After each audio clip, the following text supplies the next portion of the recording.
Hi, എല്ലാ കൂട്ടുകാർക്കും ഇന്നത്തെ വീഡിയോയിലേക്ക് സ്വാഗതം. കൂട്ടുകാർക്കെല്ലാം സുഖമായിരിക്കുന്നു, എല്ലാവരും നല്ലതുപോലെ സുഖമായിട്ടിരിക്കുന്നു എന്ന് വിചാരിക്കുന്നു. കൂട്ടുകാരെ, ഇന്നത്തെ ദിവസത്തിന്റെ പ്രത്യേകത എന്താണ്?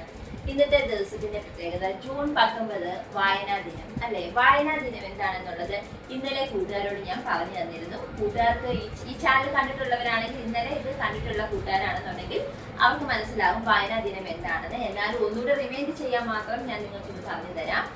വായനാ ദിനം എന്നത് ആരുടെ ചരമദിനമായിരുന്നു? അതെ, സാക്ഷാൽ PN പണിക്കരുടെ ചരമദിനത്തെയാണ് നമ്മൾ വായനാ ദിനമായിട്ട് ആചരിക്കപ്പെടുന്നത്. കേരളത്തിലുടനീളം ഒരു ഗ്രന്ഥശാലകൾ വേണമെന്ന് ആഗ്രഹിച്ച ഒരു വ്യക്തിയായിരുന്നു PN പണിക്കർ. അദ്ദേഹത്തിന്റെ ശ്രമഫലമായിരുന്നു ഗ്രന്ഥശാല സ്ഥാപിക്കുക എന്നുള്ളത്. അപ്പോൾ ഈ വായനാ ദിനം ജൂൺ 19 നമ്മൾ ആഘോഷിക്കപ്പെടുന്നതിന്റെ മഹത്തായ കാരണം എന്ന് പറയുന്നത് സാക്ഷാൽ PN പണിക്കർ തന്നെയാണ് അല്ലെ. PN പണിക്കർ എന്ന് പറയുമ്പോൾ അദ്ദേഹത്തെ പറ്റി നിങ്ങൾ കേട്ടിട്ടുണ്ടായിരിക്കും. അദ്ദേഹത്തെ പറ്റി ഞാൻ ഇന്നലത്തെ വീഡിയോയിൽ വളരെ വിശദമായിട്ട് പറഞ്ഞിട്ടുണ്ട്. അത് കണ്ടിട്ടുള്ള കൂട്ടുകാരാണെങ്കിൽ നിങ്ങൾക്ക് PN പണിക്കർ ആരാണെന്നുള്ളത് മനസ്സിലാക്കാൻ സാധിക്കും. അപ്പൊ ഇന്ന് എന്തൊക്കെയായിരുന്നു കൂട്ടുകാരെ വിശേഷങ്ങൾ? നിങ്ങളുടെ സ്കൂളുകളിലൊക്കെ വായനാ ദിനവുമായി ബന്ധപ്പെട്ട് ഒരുപാട് പരിപാടികളൊക്കെ സംഘടിപ്പിച്ചിരുന്നു. ഏതെങ്കിലും അതിഥികളോ കഥാകൃത്തുക്കളായിട്ടുള്ള അതിഥികളോ വല്ല നിങ്ങളുടെ സ്കൂളുകളിൽ വന്നിരുന്നെങ്കിൽ അത് നിങ്ങൾ അവരുടെ വാക്കുകൾ കേട്ടിരുന്നു, അവരുടെ പ്രഭാഷണത്തെ ശ്രദ്ധിച്ചിരുന്നു, അവർ നിങ്ങൾക്ക് കഥകൾ പറഞ്ഞു തന്നിരുന്നു. അങ്ങനെ ഒരുപാട് കാര്യങ്ങൾ ഇന്ന് എല്ലാ സ്കൂളുകളിലും നടക്കും. വായനാ ദിനം എന്ന് പറയുന്നത് ഒരാഴ്ചയാണ് നമ്മൾ ആചരിക്കുന്നത്. അതായത് ഇന്ന് ജൂൺ 19 ആണെങ്കിൽ 27-ാം തീയതി വരെ നമ്മൾ വായനാ ദിനമായിട്ട് ആചരിക്കപ്പെടുന്നുണ്ട്. ഒരാഴ്ചത്തോളം നമ്മൾ വായനാ ദിനത്തെ ആചരിക്കുന്നു. ഇന്ന് അദ്ദേഹത്തിന്റെ ആഗ്രഹം പോലെ കേരളത്തിലുടനീളം ഗ്രന്ഥശാല എന്നുള്ളത് മാത്രമല്ല, ഇന്ന് നമ്മുടെ സമൂഹത്തിൽ ഓരോ സ്ഥലത്തും 1-2 ഗ്രന്ഥശാലകളുണ്ട് അല്ലെ. ആ 1-2 ഗ്രന്ഥശാലകളിൽ ഒരുപാട് കൂട്ടുകാർ അവിടെ ചെന്ന് വായിക്കുകയും എടുക്കുകയും ഒക്കെ ചെയ്യുന്ന കൂട്ടുകാർ ഒരുപാട് പേരുണ്ട്. നിങ്ങളിൽ എത്ര പേര് ലൈബ്രറികളിൽ പോകുന്നവരാണെന്ന് എനിക്കറിയില്ല. എത്ര പേര് പുസ്തക വായനാ ശീലമുള്ളവരാണെന്നും എനിക്കറിയില്ല. പക്ഷെ ഞാൻ എന്നും പറയുന്നത് പോലെ പുസ്തക വായന ശീലമാക്കിയാൽ നമുക്ക് ഈ ലോകത്തെ പറ്റിയുള്ള എല്ലാ അറിവുകളും കിട്ടും. നമ്മളോട് ഒരു ചോദ്യം ചോദിച്ചാൽ നമുക്ക് ഈ ലോകത്തെ പറ്റി എന്തും പറയാൻ വായനാശീലത്തിലൂടെയും നമുക്ക് സാധിക്കുന്നതാണ്. അപ്പൊ വായനാ ദിനം എന്ന് പറയുമ്പോൾ ഞാൻ ഇന്ന് വായനാ ദിനത്തെ പറ്റി നിങ്ങളോട് പറഞ്ഞില്ലെങ്കിൽ അത് വളരെയധികം മോശമാണ്. കാരണം ഇന്നത്തെ ദിവസം വായനാ ദിനത്തെ പറ്റി മാത്രമേ നമുക്ക് സംസാരിക്കാൻ സാധിക്കുകയുള്ളൂ. വായനാ ദിനം എന്നുള്ളത് ഇന്നത്തെ പത്രങ്ങൾ, അതായത് ന്യൂസുകൾ വായിച്ചിരുന്നവരാണെങ്കിൽ, നിങ്ങൾ പത്രങ്ങൾ വായിക്കുന്ന കുട്ടികളാണെങ്കിൽ അല്ലെങ്കിൽ മുതിർന്നവരാണെന്നുണ്ടെങ്കിൽ കാണുമായിരിക്കും ഒരുപാട് പേര്, അതായത് സാധാരണ കൃഷിക്കാരൻ തൊട്ട് അങ്ങ് ഉന്നതിയിൽ നിൽക്കുന്നവർ വരെ ലൈബ്രറിയിലെ ഏറ്റവും കൂടുതലായിട്ട് പുസ്തകങ്ങളൊക്കെ വായിക്കുന്നവരാണ്. അതായത് പുസ്തകങ്ങൾ വായിച്ച് ഇന്നത്തെ വാർത്തയിലുണ്ടായിരുന്നു ഒരു സാധാരണമായ ഒരു മനുഷ്യൻ, അതായത് കൃഷിക്കാരനോ, അദ്ദേഹത്തിന്റെ വീട്ടിൽ പുസ്തകങ്ങളുടെ ഒരു ഷെൽഫ് തന്നെയുണ്ട്. കാരണം ആ മനുഷ്യന്റെ പുസ്തകങ്ങൾ, സാധാരണക്കാരനാണെന്ന് കരുതി അദ്ദേഹം പുസ്തക വായന വേണ്ടാന്ന് വെച്ചില്ല. അതായത് അദ്ദേഹത്തിന് കിട്ടുന്ന അറിവ് സാധാരണ ഒരു വലിയ മനുഷ്യനെക്കാട്ടി അറിവ് ചിലപ്പോൾ ആ പുസ്തകമായിട്ട് നടത്തുന്ന ആ സാധാരണ മനുഷ്യന് കാണും. അപ്പം അങ്ങനെയുള്ള വാർത്തകൾ ശ്രദ്ധിക്കുമ്പോൾ നിങ്ങൾ അത് ഡീറ്റെയിൽഡ് ആയിട്ടൊന്ന് വായിച്ചു നോക്കണം. അതിന്റെ ഉള്ളടക്കത്തിൽ നമുക്ക് മനസ്സിലാവും വായന എത്രത്തോളം ഒരു മനുഷ്യന് പ്രാധാന്യമാണെന്ന് ഉള്ളത്. അപ്പോൾ വായനാശീലം എന്ന് പറയുമ്പോൾ ഇന്നത്തെ പത്രം ഡീറ്റെയിൽഡ് ആയിട്ട് നോക്കുകയാണെന്നുണ്ടെങ്കിൽ ഇന്നത്തെ പത്രത്തിൽ മുഴുവൻ വായനാ ദിനത്തെ പറ്റിയുള്ള കാര്യങ്ങളാണ് ഉള്ളത്.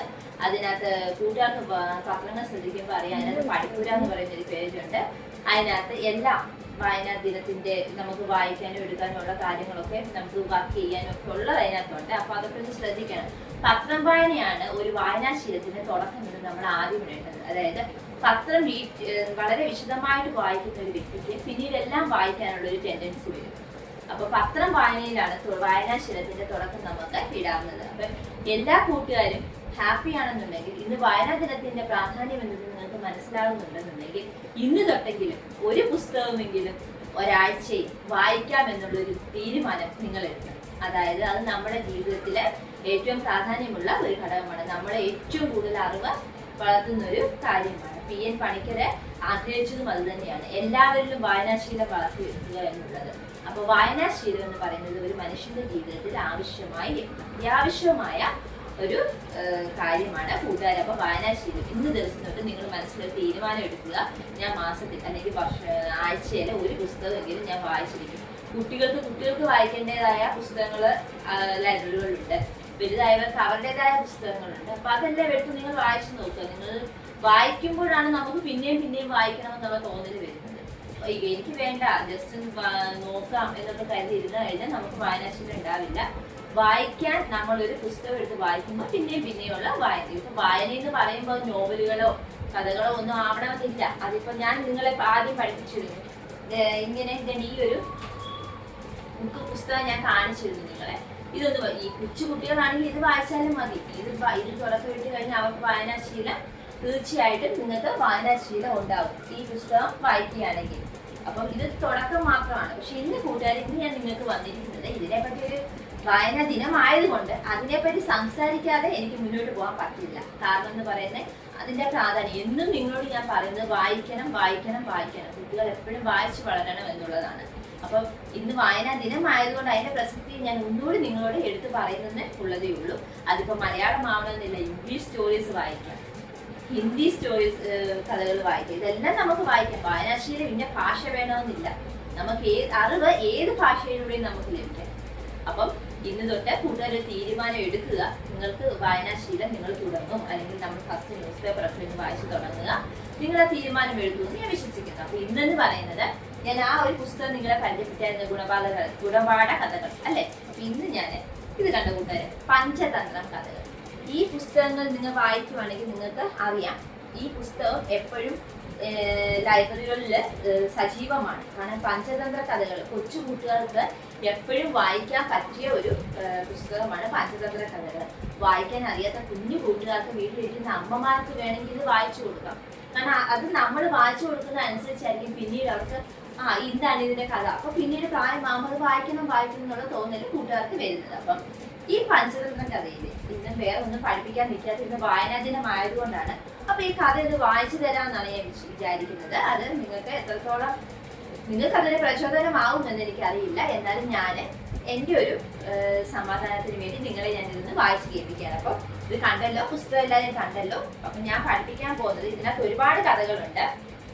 ആ കഥകളൊക്കെ നമുക്ക് കാണാൻ പറ്റുന്നതും എടുക്കാൻ പറ്റുന്നതുമായ വായിക്കാൻ പറ്റുന്നതുമായ ഒരുപാട് കഥകൾ അതിനകത്ത് ആമുഖങ്ങളും ഒക്കെയുണ്ട്. കണ്ടോ, ഇതെല്ലാം ഇതിനകത്തെ കഥകളാണ്. കണ്ടല്ലോ. അപ്പം ഞാൻ ഇതിൽ നിന്ന് നിങ്ങൾക്ക് വായിച്ചു തരാൻ പോകുന്നത് ഏതെന്ന് വെച്ചാൽ ബ്രാഹ്മണനും പത്നിയും. നിങ്ങൾ ഈ പിക്ചർ കണ്ടോ, ബ്രാഹ്മണനും പത്നിയും കണ്ടോ? ഇതാണ് ഈ പിക്ചർ. ഈ നമ്മൾ എന്ത് വായിക്കുമ്പോഴും പിക്ചർ അതിന്റെ കാണുമ്പോൾ നമുക്ക് ഒരുമാതിരി ആ കഥ എന്താണെന്നൊക്കെ മനസ്സിലാവും. അപ്പം ഞാൻ ഇന്ന് കൂട്ടുകാർക്ക് ഈ കഥ ഒന്ന് വായിച്ചു തരാൻ പോവാണ്. കൂട്ടുകാരെ ഇതൊന്ന് ശ്രദ്ധിച്ചു കേൾക്കുക. ഒരിക്കൽ ഒരു മഴക്കാലത്ത് ഒരു വ്രതം നടത്തേണ്ടതിലേക്കായിട്ട് ഒരു ബ്രാഹ്മണൻ ഒരു വ്യക്തിയെ അദ്ദേഹത്തിന്റെ ഗൃഹത്തിലേക്ക് താമസിക്കണമെന്ന് അപേക്ഷിച്ചു. അദ്ദേഹം ആ വാക്കുകേട്ട് അദ്ദേഹത്തിന്റെ ശുശ്രൂഷകൾ അനുഭവിച്ചുകൊണ്ട് സുഖമായി ദേവപൂജാപാലനായി അവിടെ വസിച്ചു. ഒരു ദിവസം പുലർച്ചയ്ക്ക് ആ വ്യക്തി ഉണർന്നപ്പോൾ ബ്രാഹ്മണനും ഭാര്യയും കൂടി സംസാരിക്കുന്നത് അദ്ദേഹം കേട്ടു. എന്തായിരുന്നു? ആ ബ്രാഹ്മണൻ അത് വളരെയധികം ശ്രദ്ധിച്ചു. ബ്രാഹ്മണൻ പറയുകയാണ്, പ്രിയേ, നേരം പുലർന്നാൽ ദശനായന സംക്രമമാണ്. ദാനം ചെയ്താൽ വളരെയേറെ ഫലം കിട്ടും. അതിനാൽ ഞാൻ ദാനം വാങ്ങാൻ തീരുമാനിച്ചു വേണ്ടി അടുത്ത ഗ്രാമത്തിലേക്ക് പോവുകയാണ്. നീയും ഇവിടെ സൂര്യഭഗവാനെ പൂജിച്ച് ഏതെങ്കിലും ബ്രാഹ്മണന് അല്പം വലുതും ദക്ഷിണ കൊടുക്കണം. അപ്പോൾ ബ്രാഹ്മണി കഠിന വാക്കുകൾ പറഞ്ഞ് ബ്രാഹ്മണനെ ശകാരിച്ചു. എന്തിനാണെന്നോ? ദാരിദ്ര്യത്തെ മുഴുകി കിടക്കുന്ന നമ്മുടെ പക്കലുണ്ടോ ഭക്ഷണം വല്ലതും? ഇങ്ങനെ പറയാൻ നാണമില്ലല്ലോ. ആ ബ്രാഹ്മണ സ്ത്രീ ആ ബ്രാഹ്മണനെ ഒരുപാട് അധിക്ഷേപിച്ചു. അങ്ങ് എന്റെ കഴുത്തിൽ താലി കിട്ടിയ ശേഷം എനിക്ക് ഒരു സുഖവും ഉണ്ടായിട്ടില്ല. വയറ് നിറച്ച് ചോറ് കിട്ടിയിട്ടില്ല. കയ്യിലും കാലിലും കാതിലും ഒരാഭരണവുമില്ല. അപ്പം ആ ബ്രാഹ്മണന് അന്നത്തെ ദിവസം ആർക്കെങ്കിലും ഒരിച്ചിട്ട് ആഹാരം കൊടുക്കുമ്പോൾ അവരുടെ ദാരിദ്ര്യത്തിന്റെ അവസ്ഥ ഓർത്താവാം ആ ബ്രാഹ്മണ സ്ത്രീ അതിനെ എതിർത്തത്. അവര് ഒരുപാട് പറഞ്ഞ് ദാരിദ്ര്യത്തിന് മുഴുകി കിടക്കുന്ന നമ്മൾ എന്തിനാണ് ഇപ്പൊ ദാനം കൊടുക്കാൻ പോകുന്നതെന്ന് അവര് ചോദിച്ചത്. ഇത് കേട്ട ബ്രാഹ്മണൻ ഭയത്തോടെ പതുക്കെ പറഞ്ഞു, പ്രിയേ, ഇങ്ങനെയൊന്നും പറയരുത്. കേട്ടില്ലേ, കിട്ടിയതിൽ പകുതി ആവശ്യക്കാരന് കൊടുത്താൽ എന്തെന്ന്? ഇഷ്ടം പോലെ സമ്പത്ത് ആർക്കെങ്കിലും എപ്പോഴെങ്കിലും സമ്പൂരിക്കാൻ കഴിയുമോ? എല്ലാം തികഞ്ഞവരായിട്ട് ഈ ലോകത്ത് ആരുമില്ല, അല്ലെ? അതാണ് ആ ബ്രാഹ്മണൻ സൂചിപ്പിച്ചത്. ധനികൻ വളരെയേറെ ദാനം ചെയ്തു കിട്ടുന്ന ഫലം ദരിദ്രന് ഒരു കവടി ദാനം ചെയ്താൽ കിട്ടുമെന്നത് പ്രസിദ്ധമാണ്. കൂട്ടുകാർ കേട്ടിട്ടുണ്ടോ അങ്ങനെ ഒരു പഴഞ്ചൊല്ല്? അതായത് ദരിദ്രന് ഒരു കവടി ദാനം ചെയ്താൽ കിട്ടുമെന്നത് പ്രസിദ്ധമാണെന്നുള്ള ആ ഒരു ധനികൻ വളരെയേറെ ദാനം ചെയ്ത് കിട്ടുന്ന ഫലം ദരിദ്രന് ഒരു കവടി ദാനം ചെയ്താൽ കിട്ടും. അതായത് ധനികൻ ഒരുപാട് കൊടുക്കുന്നതിന് കാട്ടിലും ഒരു ദരിദ്രൻ ഒരു കവടി ദാനം ചെയ്താൽ അതിന്റെ ഫലം ആ ദരിദ്രനായിരിക്കും ഏറ്റവും കൂടുതൽ കിട്ടുന്നത്. അപ്പം അത് നിങ്ങൾ കേട്ടിട്ടുണ്ടാവും. ദരിദ്രനാണെങ്കിലും ദാനം ചെയ്യുന്നവനെയാണ് ബഹുമാനിക്കേണ്ടത്. അതായത് ഒന്നുമില്ലായെങ്കിലും അയാളുടെ കയ്യില് ഒരു പറ്റേ ഉള്ളെങ്കിലും അത് അവർ കഴിച്ചില്ലെങ്കിലും മറ്റുള്ളവർക്ക് ദാനം ചെയ്താൽ എപ്പോഴും അത് ജീവിതത്തിൽ വളരെയേറെ പുണ്യം ചെയ്യുമെന്നാണ് ആ ബ്രാഹ്മണൻ വിശ്വസിക്കുന്നത്. ആ ബ്രാഹ്മണൻ എന്നല്ല, അതാണ് ശരിയും. അതിസമ്പന്നനായ പിശുക്കനെ അല്ല ലോകർക്ക് ഇഷ്ടം. ചെറുകിണറ്റിലുള്ള സ്വാദുള്ള വെള്ളമാണ്. വൻകരകളിലെ ഉപ്പുവെള്ളമല്ലല്ലോ. രാജരാജൻ നിന്ന് പേരുണ്ടായിട്ട് എന്താണ്? നിധികൾ സൂക്ഷിക്കുന്ന കുബേരനെ അല്ലല്ലോ ജ്ഞാനികൾ മഹേശ്വരൻ നിന്ന് വിളിക്കാറുള്ളത്, അല്ലേ? നിധികൾ സൂക്ഷിക്കുന്ന കുബേരനെ ആരെങ്കിലും മഹേശ്വരൻ നിന്ന് വിളിക്കും? ഇല്ല. മഹേശ്വരൻ എന്നുള്ളത് സാക്ഷാൽ മഹാദേവൻ തന്നെയാണ്. കുബേരന്റെ കയ്യിൽ ഒരുപാട് നിധി ഉണ്ടെന്ന് വെച്ചാൽ അദ്ദേഹം മഹേശ്വരനാകും? ഇല്ല. അതാണ് ബ്രാഹ്മണൻ സൂചിപ്പിച്ചത്. അല്പമെങ്കിലും ദാനം നല്ല സമയത്ത് നമ്മൾ ആൾക്കാർക്ക് ചെയ്യണം. വളരെ ശ്രദ്ധയോടുകൂടി ഉചിതമായ ദേശത്ത് വെച്ച് നല്ല സമയത്ത് അതിന് നൽകുന്ന ധാന്യം പുണ്യകരമാണെന്ന് കൂട്ടുകാർ കേട്ടിട്ടില്ലേ? അതിമോഹം വരുത്, എന്നാൽ മോഹം ഉപേക്ഷിക്കുകയും വരുത്. അതായത് ഈ കഥയിലൂടെ കൂട്ടുകാർക്ക് എന്താ മനസ്സിലായത്? ദാനം കൊടുത്താല് നമുക്ക് എത്രത്തോളം, ഒന്നുമില്ലായ്മയിലും ഒരു മനുഷ്യന് ഒരു നേരത്തെ അന്നം കൊടുത്താൽ അത് നമ്മളെ എത്രത്തോളം നമ്മളെ പുണ്യവാനാക്കും എന്നുള്ളതാണ് ആ ബ്രാഹ്മണൻ നമുക്ക് കാണിച്ചു തന്നത്, അല്ലേ? അപ്പം എന്തൊരു, ഞാൻ ഇതിനു മുമ്പുള്ളൊരു വീഡിയോയിൽ നിങ്ങളോട് ഞാൻ പറഞ്ഞിരുന്നു, നമ്മുടെ വീട്ടിൽ പിറന്നാൾ ആഘോഷങ്ങൾ, ചരമദിനങ്ങൾ, അങ്ങനെ ഒരുപാട് ആഘോഷങ്ങൾ, വിവാഹ വാർഷിക ദിനങ്ങൾ അമ്മയുടെ അച്ഛൻ്റെയും അല്ലെ അപ്പൻ്റെയും അമ്മയുടെയും ഒക്കെ നമ്മൾ ആചരിക്കാറുണ്ട്, അല്ലേ? ഇപ്പൊ ഞാൻ പറയുന്നത് നിങ്ങളുടെ താല്പര്യമാണ്, പക്ഷെ ഞാൻ എൻ്റെ ഇതിൽ പറയുവാണ്, നമ്മൾ ഒരു നേരത്തെ ആഹാരം ഒരു മനുഷ്യന് കൊടുത്താൽ ആ കിട്ടുന്ന പുണ്യം ഒരു കേക്ക് മുറിച്ചാലും നമുക്ക് കിട്ടില്ല. അപ്പം അതിനെ ഏറ്റവും നല്ലതെന്ന് പറയുന്നത് ദാനം ചെയ്യുന്നതാണ്. അപ്പം ഒരു ദിവസത്തെ, ഒരു വീട്ടിൽ കയറി വരുന്ന ഭിക്ഷക്കാരനാണേലും മതി, ഒരു ദിവസത്തെ അന്നം കൊടുത്താൽ അത് നമുക്ക് പുണ്യം നേടിത്തരുമെന്നാണ് ഈ കഥയിലൂടെ നമുക്ക് മനസ്സിലാവുന്നത്. അതായത് ദാനം ചെയ്യൂ ജീവിതത്തിൽ എന്നുള്ളതാണ് ഈ കഥയിലൂടെ മനസ്സിലാവുന്നത്. അപ്പൊ വായനാ ദിനത്തിൽ ഞാൻ നിങ്ങളോട് പറഞ്ഞ വായനാശീലം വളർത്തുന്നതിന് 2 കാരണങ്ങളുണ്ട്. ഒന്നാമത്തെ കാര്യം എന്ന് പറയുന്നത് എല്ലാ അറിവുകളും നമുക്ക് സമ്പാദിക്കും. രണ്ടാമത്തെ കാര്യം പറയുന്നത് ഇങ്ങനെയുള്ള കഥകൾ വായിക്കുമ്പോൾ ഓരോ കഥകളിൽ നിന്നും ഓരോ ഗുണപാഠങ്ങളും നമുക്ക് കിട്ടാറുണ്ട്. ആ ഓരോ ഗുണപാഠങ്ങളും ഈ ചെവി കൂടി കെട്ടി ഈ ചെവി കൂടി വിടാനല്ല ഞാൻ പറയുന്നത്. നമ്മുടെ മനസ്സിൽ അത് എപ്പോഴും സൂക്ഷിച്ചു വെക്കുക. അതനുസരിച്ച് വേണം പിന്നീടുള്ള നമ്മുടെ പ്രവൃത്തികൾ.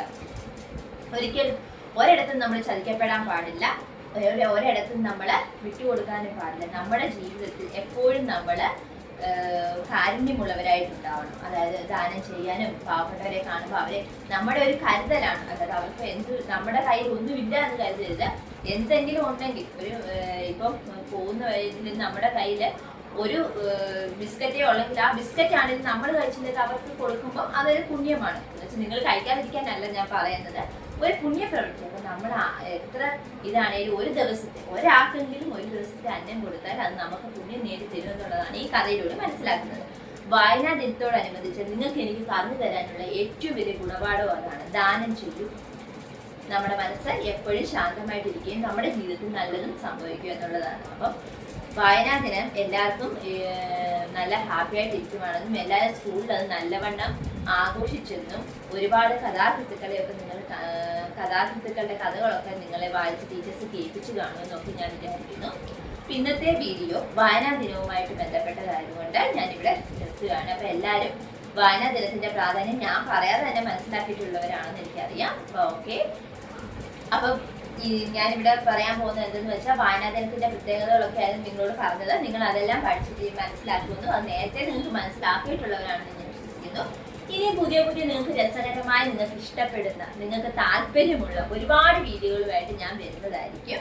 കൂട്ടുകാർക്കൊക്കെ അത് ഇഷ്ടപ്പെടുമെന്ന് ഞാൻ കരുതുന്നു. ഞാനൊരു കാര്യം പറഞ്ഞില്ല, ഗിഫ്റ്റിന്റെ കാര്യം കൂട്ടുകാരോട് ഞാൻ പറഞ്ഞിരുന്നു. കൂട്ടുകാർക്ക് അത് മറന്നു പോകാതിരിക്കണം. ഈ ശനിയാഴ്ച നിങ്ങൾക്ക് ആ ഗിഫ്റ്റ് എന്താണെന്നുള്ളത് ഗിഫ്റ്റ് ബോക്സ് നിങ്ങളെ ഞാൻ കാണിച്ചു തരുന്നതായിരിക്കും. അപ്പോൾ നിങ്ങൾ എനിക്ക് ആൻസേഴ്സ് ഒന്നും അയച്ചു തന്നില്ല കമന്റ് ബോക്സിലൂടെ, എന്നാലും ഞാൻ വാക്ക് പാലിക്കും. കൂട്ടുകാർക്ക് ആ ഗിഫ്റ്റ് ബോക്സ് ഞാൻ കാണിച്ചു തരുന്നതായിരിക്കും. അപ്പോൾ കൂട്ടുകാരെല്ലാം സുഖമായിട്ടിരിക്കുക. ഞാൻ പുതിയ വീഡിയോകളുമായിട്ട് നിങ്ങൾക്ക് ഇഷ്ടപ്പെടുന്ന രസകരമായിട്ടുള്ള വീഡിയോകളുമായിട്ടും ഓരോ ദിവസത്തെ അപ്ഡേറ്റുമായിട്ടും നിങ്ങളുടെ അടുത്ത് ഞാൻ എത്തുന്നതായിരിക്കും. Good night.